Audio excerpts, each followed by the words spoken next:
একজন ফেরেশতা মুমিন বান্দার মাথার কাছে বসবে, আরেকজন ফেরেশতা মুমিন বান্দার নাকের আগার মধ্যে বসবে। ও আল্লাহ, আজরাইল কি তখন মুমিন বান্দার রূহ কবজ করবে? বলে না না না, আজরাইল তখন মুমিন বান্দার রূহ কবজ করবে না। বলে কেন? বলে আজরাইল যখন মুমিন বান্দার রূহ কবজ করার জন্য আসবে, নামাজি বান্দার রূহ কবজ করার জন্য আসবে, ইমানদারের রূহ কবজ করার জন্য আসবে, আজরাইল 4 বার ইমানদারের রূহ কবজ করার চেষ্টা করবে, কিন্তু আজরাইল রূহ কবজ করতে পারবে না। ইয়া রাসূলুল্লাহ, কেন এমন কথা? আমার নবী বলেন, শোনো শোনো, আজরাইল যখন ইমানদারের বুকের মধ্যে রূহ কবজ করার জন্য হাত দিবে, তখন ইমানদার বান্দার বুকের মধ্য থেকে জবাব দিবে, এই আজরাইল ইমানদারের বুক দিয়ে রূহ কবজ করা যাবে না। বলে কারণ কি? বলে ইমানদারের বুকের মধ্যে আল্লাহর কোরআন, রাসূল পাকের হাদিসের মুহাব্বত, আল্লাহ নবীর ভালোবাসা বিরাজমান। এরে আজরাইল, আমরা এই বুক দিয়ে বান্দার রূহ কবজ করতে দিব না। এবার আজরাইল ইমানদার বান্দার কপালের মধ্যে আক্রমণ করবে রূহ কবজ করার জন্য। বান্দার কপাল থেকে জবাব দিবে, এ আজরাইল, আমরা ইমানদার বান্দার রুকু এবং সিজদা, এই কপাল দ্বারা বান্দা কত সিজদা দিয়া সুবহানা রাব্বিয়াল আলা বলে সময় কাটাইছে, বান্দার রূহ কবজ করবা, এ আজরাইল এই কপাল দিয়া রূহ কবজ করতে পারবা না। বান্দার ডান দিকে আক্রমণ করবে, বান্দার ডান দিক থেকে 2টা ফেরেশতা জবাব দিবে, আজরাইল এই বান্দার রূহতে এমনে কবজ করতে পারবা না। বলে কারণ কি? কারণ কি? বলে আমরা ডান দিকে এই বান্দার ডান সৎকাগুলা দাঁড়ায় গেলাম, বান্দার রূহ কবজ করাতে পারবা না। এবার বাম দিকে আক্রমণ করবে, ও আমার বিহার মণ্ডলের বাবা, ও আমার রূপাইয়ার বাবারা, বুঝি তুমি মুমিন হও, ওই মুমিন বান্দার বাম দিক দিয়ে যখন আক্রমণ করবে, জবাব দিবে, রে আজরাইল, আমি কইলাম মুমিন বান্দার পিতা মাতার খেদমত, এই বাম দিক দিয়া মুমিন বান্দার রূহ তুমি কবজ করতে পারবা না। হায় রে, আজরাইল তখন আমার আল্লাহর কাছে ফিরে যাবে, আল্লাহ বান্দার রূহ তো কবজ করা যায় না।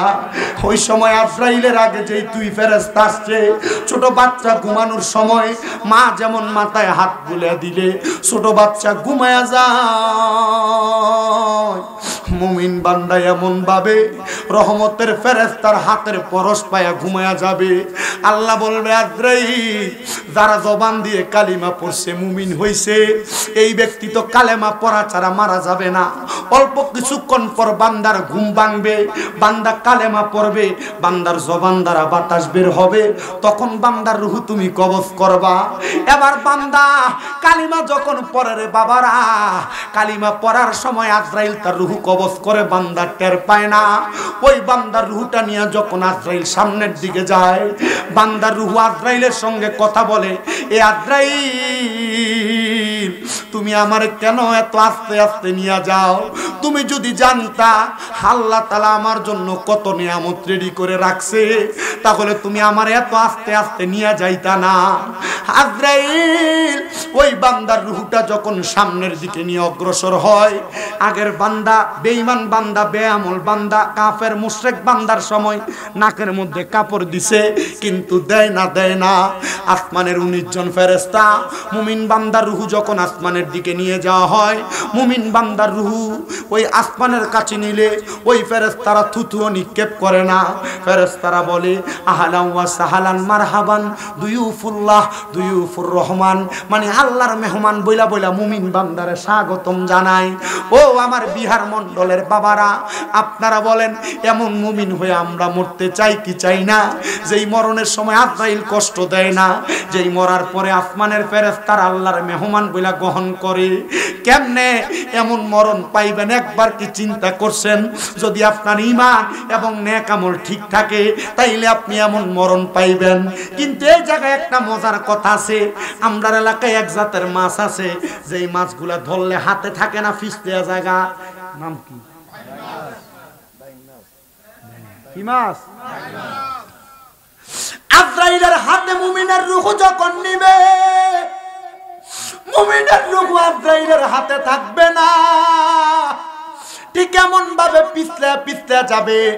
কুমিল্লা আলিয়া মাদ্রাসায় আমাদের হেড মুহাদ্দিস আব্দুর রাজ্জাক হুজুরে হাদিস যখন আমরারে পড়ায়, হুজুর বলতেছে এ বাবা বাইন মাছ যেমন হাত থেকে পেছলায় পেছলায় পড়া যায়, মুমিনের রূহ আজরাইলের হাতে থাকবে না। হুজুর কেন কেন বলে জানোনি, যখন কোনো ব্যক্তির দিকে তাকাইলে আল্লাহর কথা মনে হবে, মনে করবা এটাই উত্তম ব্যক্তি। কি ব্যক্তি? আমরা যে আসতে কম কি ব্যক্তি? হক্কানি পীর মাশায়েখ উত্তম ব্যক্তি। আপনি কেমনে চিনবেন? তার মানে বোঝা গেল ওনার আমল আখলাক, ওনার চরিত্র এমন ভাবে গঠন হবে যে চরিত্রের মাধ্যমে আমাদেরকে আল্লাহর কথা মনে করাইয়া দিবে। কি ঠিক না? কার কথা মনে করাইবো? হক্কানি মাশায়েখে আজম এবং পীর মাশায়েখদের চিহ্ন কি? তার চেহারার দিকে তাকাইলে কার কথা মনে হবে? জোরে কয় না, কার কথা মনে হবে? তা আপনি আল্লাহর কথা মনে হইব আপনার চেহারা দিকে চাইলে। আপনি এমন ভাবে চলাফেরা করেন, আপনি যে সিগারেট খাইতে খাইতে ঠোঁটে দিয়ে এমন কালা বানাইছে, এটা লগে দিয়ে হাঁটো চলাও করা যায় না দুর্গন্ধের কারণে। কথা কন না কেন? যেই কথা ওই বয়স্ক ব্যক্তি বলছে হুজুর, হুজুরের দিকে তাকাইলে ভাল লাগতো। আমি বললাম আপনি আমার হুজুর হুজুর কইেন না, আমি আপনাদের ছেলের মতো, আপনি আমার জন্য দোয়া করেন আল্লাহ তাআলা যেন আমাদের সিনার মধ্যে এমন হক্কানিয়তের একটা পাওয়ার আর নূর দান করে যেন আমরা এমন হইতে পারি। বলছে হুজুর এমন তো আর পাওয়া যাবে না, তবে দোয়া করি আল্লাহ যেন আপনাদেরকে আপনাদের মতো করে মানুষ করে। আমি চিন্তা করলাম ওনাদের দোয়াটা কবুল হয়েছে। আমি এই কম বয়সে আজকে 8 বছর রানিং মাহফিল করতেছি। এসএসসি পরীক্ষা দেওয়ার পর থেকে মানুষ দাওয়াত দিয়া নেয়, ওয়াজ করি। গতকালকে 2টা মাহফিল করে আমি আপনাদের এখানে উপস্থিত হওয়ার তৌফিক আল্লাহ দিছে। তো আমি চিন্তা করি আমার তাকদিরে আল্লাহ তাআলা এটা রাখছেন। আমার যে হুজুর মুহাদ্দিস হুজুর গতকালকে দাওয়াত দিছে, বলছে তোমার কপাল ভালো, তোমার নসিব ভালো, তকদির ভালো, আল্লাহ তাআলা তোমারে দিয়ে মাহফিল করায়। আনালে তাকায় দেখো তোমার অনেক উস্তাদরাই বসে বসে থাকে। কথা তো সত্য। এলেমওয়ালা ব্যক্তি, আলেমরা এলেমওয়ালা ব্যক্তিরা বসে বসে আছে, মানুষ এদেরকে দাওয়াত দেয় না। দেখেন কণ্ঠ একটু যদি সুন্দর হয় এরা দাওয়াত দিয়ে নেয়, খুব সুন্দর মাঠ জমজমাট ওয়াজ করায়। কিন্তু আমার কথা হলো আপনি এগুলার প্রতি বিশ্বাস না রাখা, বিশ্বাস যদি রাখেন কিসের উপর? তকদির না। বিশ্বাস যদি রাখেন, আমি 7 বিষয়ের প্রতি বিশ্বাসের কথা বলছি। এই 7 বিষয়ের উপর যদি কারোর ঈমান না থাকে, বিশ্বাস না থাকে, তাহলে সে ঈমানদার না, সে কাফের। সে কি? সে কি? গভীর মনোযোগ দেন বাবাজিরা আমার। তাইলে আপনি যা কিছুর মালিক হন না কেন, আপনি বিশ্বাস রাখবেন তাকদীরের উপরে। আল্লাহ আপনাকে যা দিয়েছে আপনি তার উপর ঈমান রাখবেন, আলহামদুলিল্লাহ আদায় করবেন, শুকরিয়া আদায় করবেন। এবার আপনারা বলেন শুকরিয়া আদায় করলে আল্লাহ তাআলা নিয়ামত বাড়ায়া দেয়, বিশ্বাস আমাদের সবার আছে না নাই? আমার এই বিহার মণ্ডলের বাবারা, এরপরে আছে 7 নাম্বার। যখন আপনার তাকদীরের প্রতি ঈমানের কথা বললাম, ওয়াল ইয়াউমিল আখির ওয়াল কদরি খায়রিহি ওয়া শাররিহি মিনাল্লাহি তাআলা ওয়াল বা'সি বাদাল মাউত। আমার আল্লাহ তাআলা যখন আপনাকে মৃত্যু দান করবেন, মৃত্যুর পরে আমার আল্লাহ তাআলা আবার আপনাকে উত্তোলন করবেন হিসাব নিকাশ করার জন্য। ওই মৃত্যুর পরে আপনাকে যে উত্তোলন করবে, আপনাকে সেটার প্রতি ঈমান আনয়ন করা লাগবে। কেমন ঈমান? যদি আপনি ঈমান না রাখেন তাহলে আপনি কুফরি করার কারণে কাফের হয়ে মারা যাবেন। ইয়া রাসূলুল্লাহ, ও মায়ার নবী, রহমতের নবী, তাহলে আপনি কাফেরদের ব্যাপারে আমাদেরকে সংজ্ঞা প্রদান করেন। আমার নবী বলে যারা দুনিয়ার জমিনের মধ্যে আমি নবীর অন্তর্ভুক্ত, আমি নবীর উম্মত দাবি করলো, কিন্তু আমি নবীর কোনো কথা কাজ কর্ম সম্পাদন করলো না, তারা আমি নবীর দলভুক্ত নয়, তারা আমি নবীর দলভুক্ত নয়। ইয়া রাসূলুল্লাহ, দলভুক্ত নয় মানে তো সে মুসলমান না, তাহলে তার পরিচয় কি? নবী বলেন সে মুসলমান হয়ে মারা যাক, নাকি কাফের হয়ে মারা যাক, না মুশরিক হয়ে মারা যাক, আমি নবী এটার ব্যাপারে কোনো কিছু আসে যায় না। নবী গো, এই ব্যক্তিগুলা যদি মারা যায় তাহলে তাদের অবস্থাটা কেমন হবে আপনি নবী আমাদেরকে জানিয়ে দেন। নবী আমার বলে ওই ব্যক্তিগুলার মরণটা বড় ভয়ঙ্কর হবে।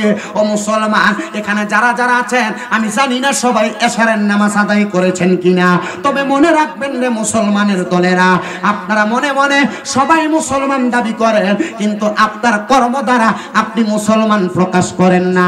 মুসলমান সবাই নামে, কিন্তু তার কর্ম দ্বারা সে মুসলমান না। তাহলে চিন্তা করবেন, যদি আপনি মুসলমান দাবি করার পর আপনার কর্ম দ্বারা কুফরি সাধিত হয়, তাহলে আপনি মুসলমান না, মুসলমান না, মুসলমান না। হুজুর, তাহলে এদের মৃত্যুর অবস্থাটা কেমন হবে? বেআমল কুফরি করনেওয়ালা আহলে কিতাব শিরিককারী মানে মুশরিকদের মরণের অবস্থা কেমন হবে? ও আমার বিহার মণ্ডলের বাবারা, লক্ষ্য করে দেখবেন আপনাদের এলাকার অনেক মানুষ যখন মারা যায়, মারা যাওয়ার সময় বিছানার মধ্যে প্রস্রাব পায়খানা করে দেয়।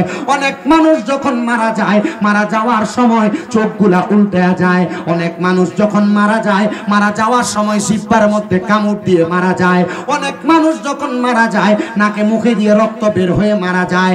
একবারও তো চিন্তা করলেন না কেন মানুষ এমন কষ্ট পায় মারা যায়? কেন মানুষ এমন কষ্ট পায় মারা যায়? হযরতে আনাস রাদিয়াল্লাহু তাআলা আনহু আমার নবীকে প্রশ্ন করে, ইয়া রাসূলুল্লাহ, ও গো মায়ার নবী, রাহমাতুল লিল আলামিন নবীজি, আপনি বলেন না কেন মানুষ এমন কষ্ট পায় মারা যায়? নবী বলে, উম্মতের দলেরা শোনো,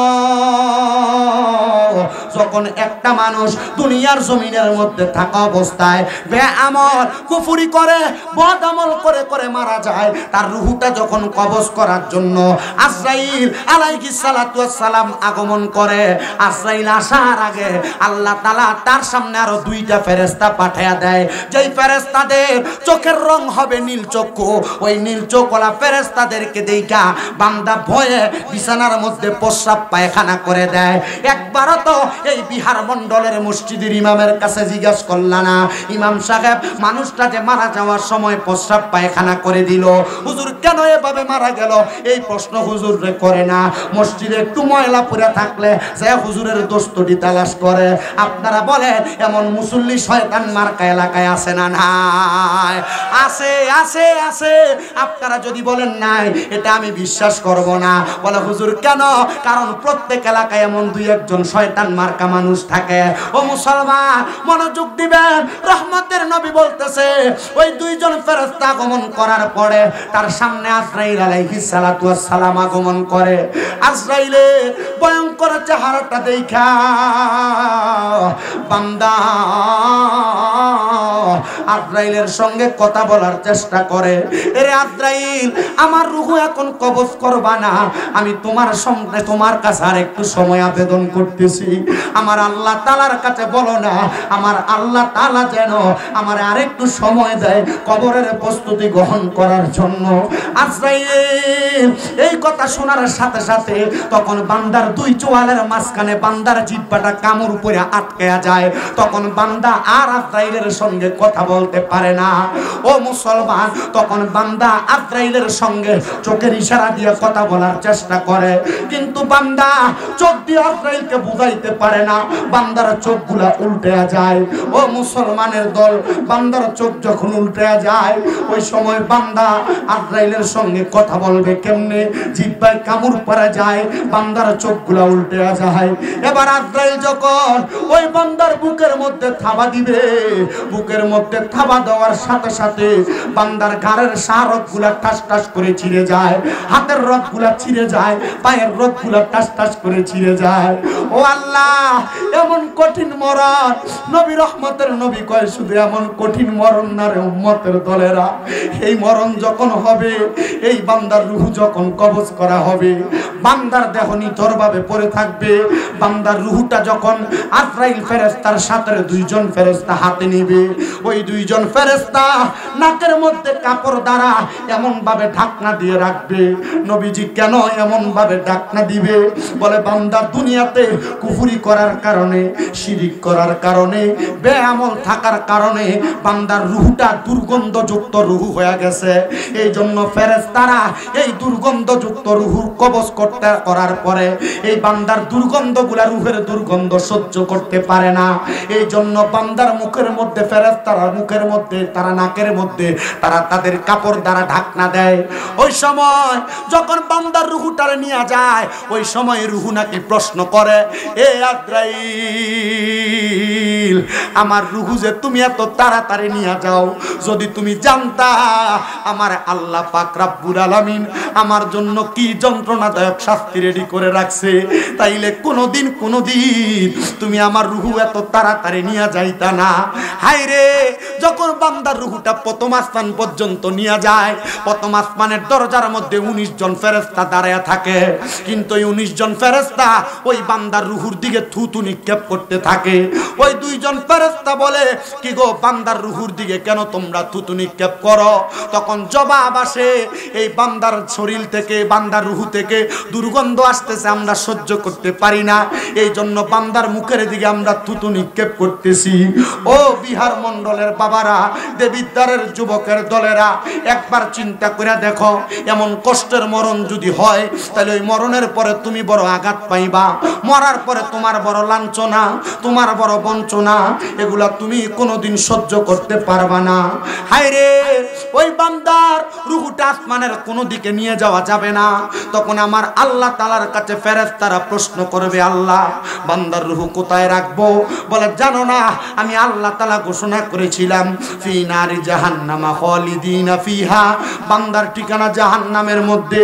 1 দিন না, 2 দিন না, 3 দিন না, টানা বছরের পর বছর বান্দা চিরস্থায়ী বাসিন্দা হয়ে জাহান্নামের মধ্যে থাকবে। আল্লাহ বান্দারে জাহান্নামে পেশ করব, তখন আপনারে আমারে গুনার কারণে, বেআমলের কারণে, কুফরির কারণে, শিরিকের কারণে জাহান্নামের আগুনের মধ্যে হাজার হাজার বছর জ্বালাইবে। কিন্তু রহমতের নবীর হাদিস শরীফের মধ্যে দেখলাম, হযরতে আবু হুরায়রা রাদিয়াল্লাহু তাআলা আনহু বলে, নবীজির জবান নিঃসৃত বাণী, নবীজি বলেছেন, একজন জাহান্নামীকে সর্বনিম্ন 3000 বছর জাহান্নামের আগুনের মধ্যে জ্বালানো হবে। ও মায়ের নবী, 3000 বছর জাহান্নামের আগুনের মধ্যে জ্বালাইবো, ওই আগুনের মধ্যে বান্দা কেমনে থাকবো? হায় রে মুসলমান, আপনার শরীর যখন জ্বালানো হবে, আপনার শরীর জ্বলার পরে আবার আগের মতো শরীর বানিয়ে দেওয়া হবে। 1000 বছর ওই জাহান্নামের আগুনটা লাল থাকবে, ওই আগুনে পুরানোর পরে জাহান্নামের আগুনের রংটা সাদা হয়ে যাবে। ওই জাহান্নামের আগুনের মধ্যে আরো 1000 বছর জ্বালাইবো, ওই আগুনের মধ্যে 1000 বছর জ্বালানোর পর জাহান্নামের আগুনের রং হবে কালো। আরো 1000 বছর জ্বালাইয়া বান্দার 3000 বছর পরে কথা বলার সুযোগ দিবে, বান্দারে পাশে দাঁড় করাবে তাকাসসুর নামক জায়গায়। ওই জায়গায় যখন বান্দা দাঁড়াইবো, বান্দারে বলবে, বান্দা 3000 বছর জাহান্নামের আগুনে জ্বললা, এখন কি আর কোনো কথা বলতে চাও? বান্দা তখন তার ভয়ে, আতঙ্কে অন্য কোনো কথা বলবে না। এ ফেরেশতারা, ও ফেরেশতারা, জাহান্নামের আগুনের মধ্যে জ্বলতে জ্বলতে আমি বড় পিপাসার্ত, আমার কি একটু পানির ব্যবস্থা করা যাবে? 3 বার বান্দা পানির জন্য হাহাকার করবে। ইয়া রাসূলুল্লাহ, ও মায়ার নবী, ওই ব্যক্তিগুলারে কি পানি দেওয়া হবে না? আহলে সুফার 70 মতান্তরে 72 জন সদস্য মসজিদে নববীতে বসা ছিল। নবীজি রহমতের নবী বলেন, আমি নবীর সম্মুখে 40 জন এই কথা শুনে শুনে বেহুশ হয়ে পড়ে গেছে। ইয়া রাসূলুল্লাহ, ওই মানুষগুলা কি পানি পান করতে পারবে না যারা 3000 বছর জাহান্নামের আগুনের মধ্যে জ্বলেছে? নবী বলে, হ্যাঁ, এদেরকে পানি দেওয়া হবে, কিন্তু দুনিয়ার পানি যেমন পানি, এদেরকে তেমন পানি দেওয়া হবে না। নবী গো, কেমন পানি দেওয়া হবে? ওই ব্যক্তিদেরকে অন্যান্য জাহান্নামীরা জাহান্নামের আগুনের মধ্যে জ্বলার পরে এদের যেই রক্ত এবং পুজ মাটিতে পড়ছে, এই রক্ত পুজগুলা বান্দাকে দেওয়া হবে। কিসের মধ্যে? এমন কাঁচের গ্লাস না, প্লাস্টিকের গ্লাস না, স্টিলের গ্লাস না, একটা গরম লোহার পাত্রের মধ্যে, আগুনের মধ্যে গরম করলে কয়লা যেমন উত্তপ্ত লাল হয়ে যায়, এমন লোহার গরম পাত্রের মধ্যে কইরা বান্দাকে পানি দেওয়া হবে। ওই পানির নাম হাদিস শরীফের ভাষায় তিনাতুল খাবাল। ওই পানি যখন বান্দারে দেওয়া হবে, বান্দা পানি পান করবে, কিন্তু বান্দা ভয়ে ভয়ে পান করবে। চিন্তা করে দেখেন, দুনিয়ার পানিতে একটা পোকা পড়লে পানি ফেলাইয়া দিয়া আপনি গ্লাসটা বারবার ধৌত করে পানি পান করেন, কিন্তু এই কবরে গেলে অন্যান্য জাহান্নামীদের রক্ত পূজা আপনি পান করবেন। যদি আপনি হারাম খান, আল্লাহর কোরআনের আইনের বাহিরে কর্ম করেন, আল্লাহর কোরআন যা করতে বলে তা না করেন, আল্লাহর কোরআন যা নিষেধ করে আপনি তা না মানেন, কবরের মধ্যে যাওয়ার পরে ওই পানি যখন পান করবেন, সাহাবায়ে কেরাম বলে, নবীজির জবান নিঃসৃত বাণী, আমার নবী বলেছে, ওই পানি যখন পান করে বান্দার পেটের নাড়ি বুড়িগুলা, বান্দার পায়খানার রাস্তা দিয়ে নিচের দিকে পড়ে যাবে। হায় রে মুসলমান, একবার চিন্তা করে দেখছেননি এমন কষ্ট আপনাকে আমাকে দেওয়া হবে? এরা কারা, এদের পরিচয় কি? দেখবেন আপনাদের এলাকায় এমন অনেক মানুষ আছে নামাজ পড়ে হারাম খায়, সুদ খায়, আছে। এমন অনেক মানুষ আছে নামাজ পড়ে হারাম খায়, পরের হক মাইরা মাইরা খায়, মানুষের জমি দখল কইরা খায়। আপনারা কোন আছে না নাই? আবার আমরা সমাজের মানুষ এদেরকে দরিয়া নিয়ে মসজিদের সভাপতি বানাই, এই সমাজের মানুষ এদেরকে দরিয়া নিয়ে মসজিদের সেক্রেটারি বানাই, সমাজের মানুষ এদেরকে দরিয়া এলাকার সর্দার মাতাব্বর বানাই। মনে রাখবেন, কেউ যদি এমন কর্মকাণ্ড করেন, এই কর্মকাণ্ড করার কারণে আপনারা কবরে গেলে বড় ধরা পড়া যাবেন। কিন্তু যদি প্রশ্ন করে এই খারাপ লোকটা, বাজে লোকটারে কেন মসজিদের সভাপতি সেক্রেটারি বানাইলা, এরা জবাব দেয়, হুজুর আমরার মসজিদের এসি গুলা তো এ বেড়া দিছে এর লাগে সভাপতি, হুজুর আমরার মসজিদের টাইলস গুলা এ বেড়া দিছে এই জন্য সভাপতি, হুজুর আমরার মসজিদের সামনের কাতারের নামাজের মাদুরাটা মুসল্লাটা এ বেড়া দিছে এই জন্য সভাপতি। না না না, ও মুসলমানের দলেরা, আবদানের সবার কাছে আবদার জানাই, একটা কথা মনে রাখবেন, এমন হারামখোর পরের হক মাইরা যারা খায়, মানুষের সম্পদ দখল কইরা যারা খায়, এই মানুষগুলা যদিও তারা নামাজ পড়ে, রোজা রাখে, এই নামাজ রোজা হজ যাকাত আল্লাহর কাছে কোনোদিন কবুল হবে না। এবার বলেন, এমন উচ্ছৃঙ্খল বিশ্রী লোকগুলা সমাজের মধ্যে বিশৃঙ্খলা তৈরি করে, এই লোকগুলার ঠিকানা কি জান্নাত না জাহান্নাম? জোরে কন্যা জান্নাত না জাহান্নাম? মুসলমান ইমানদারের দলেরা, আমি আপনাদেরকে আর একটু বোঝানোর চেষ্টা করি, দেখি আপনারা বোঝেন কিনা। সাহাবায়ে কেরাম বলে, ইয়া রাসূলুল্লাহ, ওই জাহান্নামের আগুনের মধ্যে এত পূর্বে এত জ্বলবে, তাইলে ওই মানুষগুলা কবরের ভিতরে যাবে যারা ইমানদার, তাদের কেমন অবস্থা হবে? এবার আল্লাহর কোরআন বলে, ইন্নাল্লাযীনা আমানু ওয়া আমিলুস সলিহাতি উলাইকা হুম খায়রুল বারিয়া। জবান খুলে জোরে জোরে পড়েন আল্লাহু আকবার। আল্লাহর নবী আল্লাহর কোরআন থেকে বলে, জগতের বান্দার দলেরা, নিশ্চয়ই যারা ঈমান আনে, নেক আমল করে, মানে যারা মুমিন, ভালো ভালো কাজ করে, নেক কাজ করে, ওই ব্যক্তিগুলা হইল দুনিয়ার সবচাইতে উত্তম ব্যক্তি, ভালো ব্যক্তি। ও মুসলমান, চিন্তা করে দেখো, তাইলে কষ্ট পায় যারা মারা যাবে, এদের অবস্থা এক রকম হবে, যারা মুমিন তারা কেমনে মারা যাবে? আমার নবী বলে, উম্মত, মুমিন বান্দার মারা যাওয়ার রূহটা কবজ করার আগে আমার আল্লাহ তাআলা মুমিন বান্দার কাছে দুইটা ফেরেশতা পাঠাবে। তবে নীল চোখ কলা না, মুমিন বান্দার কাছে যখন ফেরেশতা পাঠাবে, ওই দুইজন ফেরেশতার মধ্যে একজনের হাতে জান্নাতের একটা তুফা আপেল থাকবে, আরেকজনের হাতে জান্নাতের মেশক আম্বরের আতর থাকবে। এগুলা নিয়া মুমিন বান্দার কাছে আসবে। একজন ফেরেশতা মুমিন বান্দার মাথার কাছে বসবে, আরেকজন ফেরেশতা মুমিন বান্দার নাকের আগার মধ্যে বসবে। ও আল্লাহ, আজরাইল কি তখন মুমিন বান্দার রূহ কবজ করবে? বলে না না না, আজরাইল তখন মুমিন বান্দার রূহ কবজ করবে না। বলে কেন? বলে আজরাইল যখন মুমিন বান্দার রূহ কবজ করার জন্য আসবে, নামাজি বান্দার রূহ কবজ করার জন্য আসবে, ইমানদারের রূহ কবজ করার জন্য আসবে, আজরাইল 4 বার ইমানদারের রূহ কবজ করার চেষ্টা করবে, কিন্তু আজরাইল রূহ কবজ করতে পারবে না। ইয়া রাসূলুল্লাহ, কেন এমন কথা? আমার নবী বলেন, শোনো শোনো, আজরাইল যখন ইমানদারের বুকের মধ্যে রূহ কবজ করার জন্য হাত দিবে, তখন ইমানদার বান্দার বুকের মধ্য থেকে জবাব দিবে, এই আজরাইল, ইমানদারের বুক দিয়ে রূহ কবজ করা যাবে না। বলে কারণ কি? বলে ইমানদারের বুকের মধ্যে আল্লাহর কোরআন, রাসূলের পাকের হাদিসের মুহাব্বত, আল্লাহ নবীর ভালোবাসা বিরাজমান। এর আজরাইল, আমরা এই বুক দিয়ে বান্দার রূহ কবজ করতে দিব না। এবার আজরাইল ইমানদার বান্দার কপালের মধ্যে আক্রমণ করবে রূহ কবজ করার জন্য, বান্দার কপাল থেকে জবাব দিবে, এই আজরাইল, আমরা ইমানদার বান্দার রুকু এবং সেজদা, এই কপাল দ্বারা বান্দা কত সেজদা দিয়া সুবহান রাব্বিয়াল আলা বলে সময় কাটাইছে, বান্দার রূহ কবজ করবা, এই আজরাইল এই কপাল দিয়া রূহ কবজ করতে পারবা না। বান্দার ডান দিকে আক্রমণ করবে, বান্দার ডান দিক থেকে দুইটা ফেরেশতা জবাব দিবে, আজরাইল এই বান্দার রূহ তো এমনি কবজ করতে পারবা না। বলে কারণ কি? কারণ কি? বলে আমরা ডান দিকে এই বান্দার ডান সৎকাগুলা দাঁড়ায় গেলাম, বান্দার রূহ কবজ করাতে পারবা না।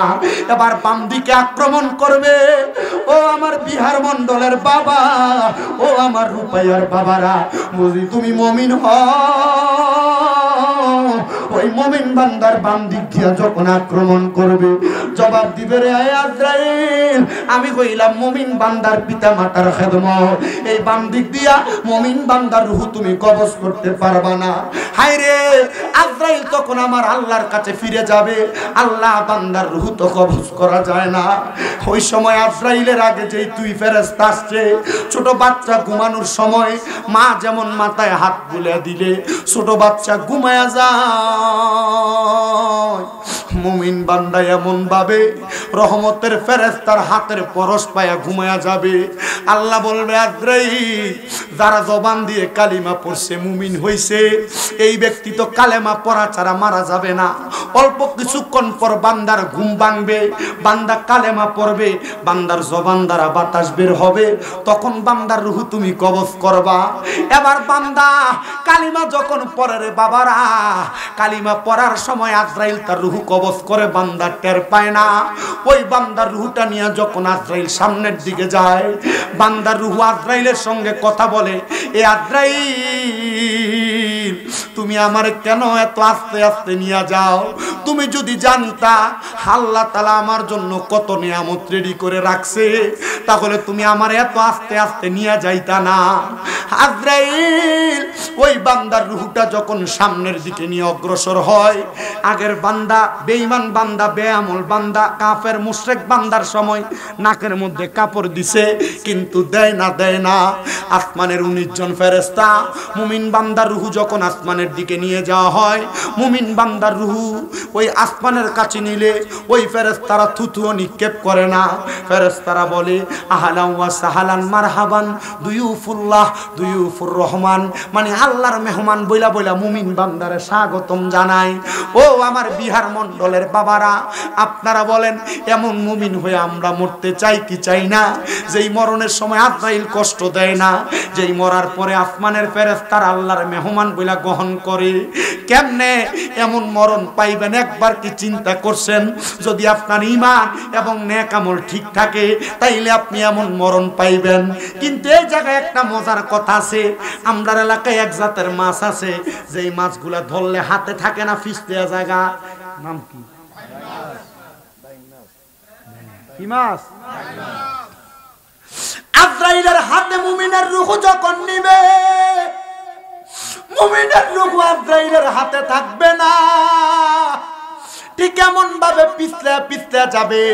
কুমিল্লা আলিয়া মাদ্রাসায় আমাদের হেড মুহাদ্দিস আব্দুর রাজ্জাক হুজুরে হাদিস যখন আমরারে পড়ায়, হুজুর বলতেছে, এ বাবা, বাইং মাছ যেমন হাত থেকে পেছলায় পড়া যায়, মুমিনের রূহ আজরাইলের হাতে থাকবে না।